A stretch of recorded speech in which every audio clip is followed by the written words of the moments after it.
Buen día. Em, el día de hoy vamos a estar trabajando el cálculo de error para una práctica de movimiento rectilíneo uniforme. Bien, eh, esta clase está dictada por el profesor William Pérez, magíster en enseñanza de la física. Entonces, lo primero que debemos conocer para hablar sobre el cálculo de error es lo siguiente. En primera instancia, la agrupación de los datos. Por definición, decimos que la agrupación de los datos lo que se busca es tratar de detectar los aspectos más relevantes del conjunto de datos que se está manejando. Es decir, los datos que se recolectan en una práctica o en cualquier experimento o cualquier experiencia que se está estudiando deben ser agrupados. Y para así poder determinar algunos aspectos más relevantes de esa muestra recolectada. Se recolectan de esta manera en una tabla. Esta tabla está organizada de forma vertical. Se tomaron 10 muestras de 10 tiempos específicos en este caso. Ahí estaríamos trabajando de una distancia en particular, que no estaríamos trabajando simplemente con toda la muestra. Simplemente estamos trabajando en este caso con un punto en particular que se está estudiando. Se agruparon de esa manera. Luego de que agrupamos esos datos, es necesario calcular el valor medio o también conocido como media aritmética. La media aritmética, por definición, se dice que es la suma de los valores de una variable y esta está dividida por el número de datos. Permite representar un grupo con un solo dato y la escribimos de esta manera, de forma matemática. ¿Qué es lo que quiere decir esto? Bueno, que todos esos datos que estábamos agrupando en la lámina anterior los voy a sumar, ¿sí? Desde el primero hasta el último y lo voy a dividir entre el número de valores que se tomó. En este caso, fíjense, es la misma tabla que teníamos anteriormente. Vamos a sumar desde 10,06 hasta el 9,95. Todos esos números se van a sumar. 10,06, 10,08, 10,04, así sucesivamente hasta llegar al 9,95. El resultado que nos dé esa suma debemos dividirlo entre 10. En este caso, ¿por qué entre 10? Porque es el número de muestra o la muestra que tenemos nosotros en este caso, el número de datos agrupados, así que se tiene que decir, el número de datos agrupados. Continuando en este mismo orden de ideas, otro aspecto relevante que se tiene que tomar en consideración cuando trabajamos con el cálculo de error es con la desviación lineal. Vamos a definir la desviación lineal. Significa que los valores de la muestra se desvían de un lado a otro del valor medio. El mismo se obtiene mediante la siguiente expresión. Lo vamos a obtener así. ¿Qué quiere decir esto de la desviación lineal? Cuando ustedes realizan sus gráficas, colocan una línea de tendencia. Esta línea de tendencia es más o menos el comportamiento que tienen que tener en todos los puntos o toda la muestra recolectada. Como estamos trabajando con una práctica de laboratorio, se supone que los datos que se van a recoger tienen error. Y entonces no todos son perfectos, no todos son exactos. Por tal motivo, ese valor tiende a desviarse de esa línea. Era lo que hablábamos con anterioridad en el objetivo pasado, cuando se hicieron las gráficas, que los puntos que se grafican cuando son funciones, ya con una función ya generatriz estudiada, son perfectos, pero cuando son de datos recolectados de, de un experimento, de algún estudio específico, no todo es perfecto, entonces surgen esos errores. Eso es lo que me determina a mí, este valor es lo que me determina qué tan desviados están o no esos valores de esa línea de tendencia. Entonces, ¿cómo la podemos calcular? Según lo que estábamos hablando ahorita, dice que es el valor agrupado menos la media. Entonces, recuerden que la media en la lámina anterior nos dio 10,032. Entonces, ¿qué fue lo que hicimos? A cada uno de estos se lo estábamos quitando, se lo estábamos restando. 10,06 menos 10,032, 10,08 menos 10,032, 10,04 menos 10,032, y así sucesivamente con todos los casos que allí aparecen, es decir, con las 10 muestras agrupadas allí. Después de la desviación lineal, debemos tener el valor medio de desviación lineal. Ese valor medio de desviación lineal, según su definición, dice que es la sumatoria algebraica del número de medidas dispersas en comparación con el valor medio. Puede coincidir con algunos valores de la muestra. Esta se puede determinar matemáticamente de esta forma. El valor medio de la desviación lineal, fíjese que es una X mayúscula. Entonces, ¿qué es lo que hacemos? Los valores que obtuvimos anteriormente en la tabla pasada, por aquí están agrupados. Bien, estos valores que están aquí, de este lado, los estamos elevando al cuadrado. ¿Por qué se elevan al cuadrado? Fíjese o nótese que aquí tenemos 1, 2, 3 valores que están negativos. Y cuando estamos trabajando con este tipo de cálculos, no es necesario o no tiene que estar ese valor negativo. ¿Por qué? Porque cuando suman todos los valores de esta columna que estoy señalando en este momento, suman todos esos valores que allí están, eso va a dar 0. Entonces la idea no es que nos dé 0, la idea es que se pueda trabajar, porque si no, no estaríamos haciendo nada. Por tal razón, estos son elevados al cuadrado y ahora vamos a trabajar con estos valores que están aquí. Fíjense entonces, ¿ven? El 0,28 elevado al cuadrado, 0,028 elevado al cuadrado es 0,028 por 0,028. Y así sucesivamente con cada uno de ellos. Bien, hasta llegar al último. Continuamos.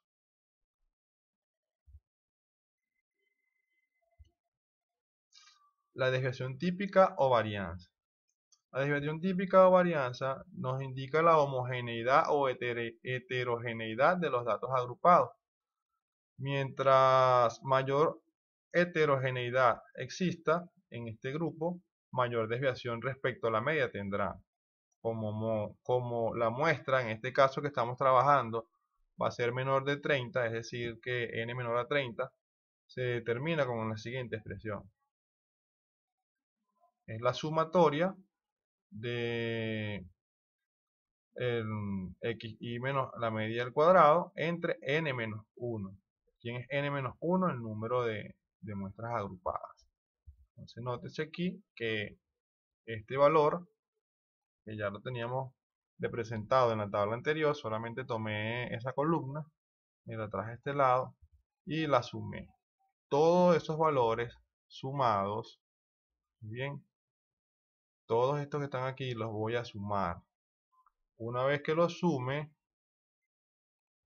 los voy a colocar en mi ecuación sumatoria, fíjense que es 10 menos 1.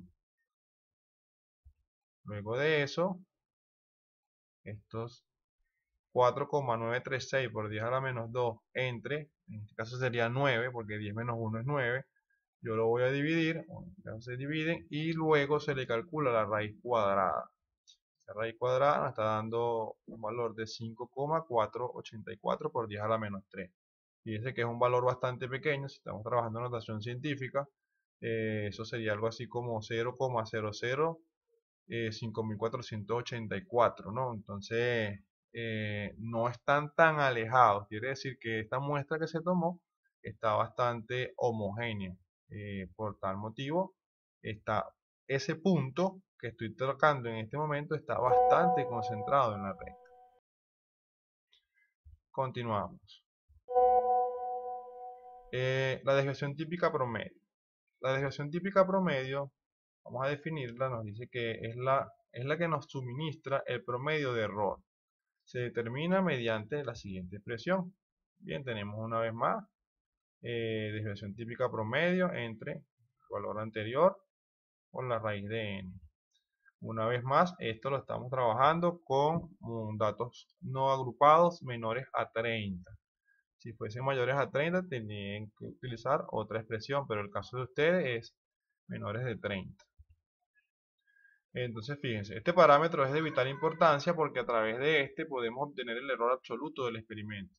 Quiere decir entonces que este valor nos permite saber eh, cuánto error tiene ese punto que estoy trabajando, cuánto margen de error hubo en ese momento que estaba haciendo mi práctica.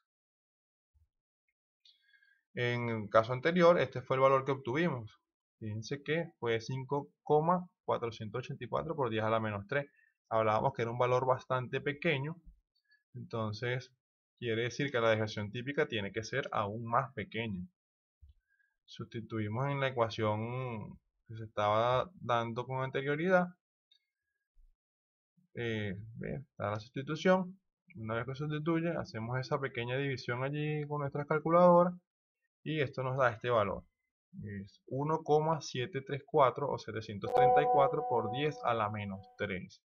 Cuando revisamos esa parte allí, entonces fíjense que es un error muy pequeño. Es algo así como 0,001734. Entonces, ese dato que estamos calculándole, el error, está bastante aproximado a la línea de tendencia. Entonces, es casi que perfecto. Luego de esto, nos vamos al valor real de la muestra. Cuando hablamos del valor real de la muestra, vamos a definirlo por aquí. Dice, nos permite tener los límites superiores e inferiores de la verdadera medida. Por lo tanto, permite al investigador realizar una predicción de este valor. Y el mismo lo vamos a obtener mediante esta expresión. Dice que x va a ser menor o igual a la media, más o menos, otro valor de media que teníamos por aquí. Bien. ¿Cómo se trabaja esto? Fíjense que está un más o menos y está un menor o igual. En primera instancia debemos hacer dos operaciones. Sustituimos allí. Primero la hacemos sumando. 10,032 más 1,734 o 734 por 10 a la menos 3. Nos queda que ese resultado va a ser menor o igual a 10,034. Luego lo hacemos pero restando y tenemos un valor de 10,030. Entonces quiere decir que nuestro valor está bastante acertado, disculpen, con la media aritmética que calculamos en un principio. Entonces sí es correcto porque el valor está entre 10,030 y 10,034. Fíjense que nos dio, desde un principio nos dio 10,032. Entonces es un valor que está aceptado. Si así no fuese, entonces tuviésemos valores demasiado alejados de esto. Luego que tenemos ese cálculo, vamos al coeficiente de variación. El coeficiente de variación nos suministra el error relativo. Cuando se desea discriminar la precisión de un experimento por el hecho que los instrumentos o métodos de medida interfieren en el mismo. Es decir, hay muchos errores que nosotros no tomamos en consideración cuando estamos midiendo una variable. El error humano, el error instrumental, el error físico. Hay varios tipos de errores que están allí que uno a veces no los toma en consideración cuando está trabajando. Entonces, este error relativo nos permite determinar ese margen en cuanto a fallas estipuladas. Por aquí seguíamos, decía, debe determinarse el error relativo a través del coeficiente de variación. Este lo podemos determinar mediante la siguiente expresión. Entonces lo tenemos aquí, que es el error relativo, es estos dos valores que tenemos aquí.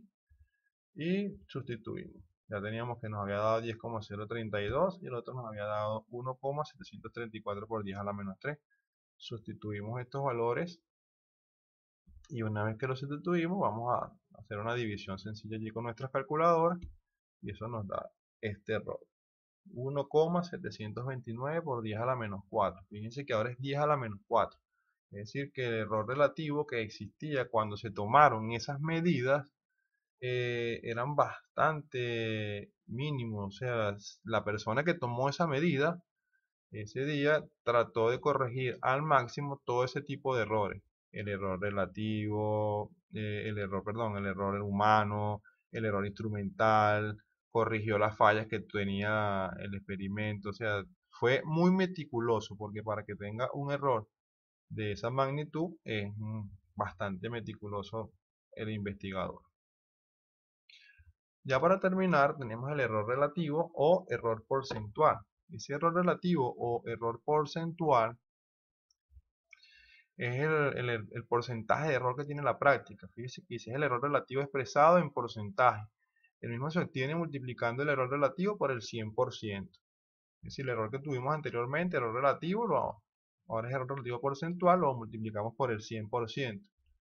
Ya teníamos que el error relativo era 1,729 por 10 a la menos 4. En este caso entonces lo multiplicamos por 100 y eso nos da 1,729 por 10 a la menos 2.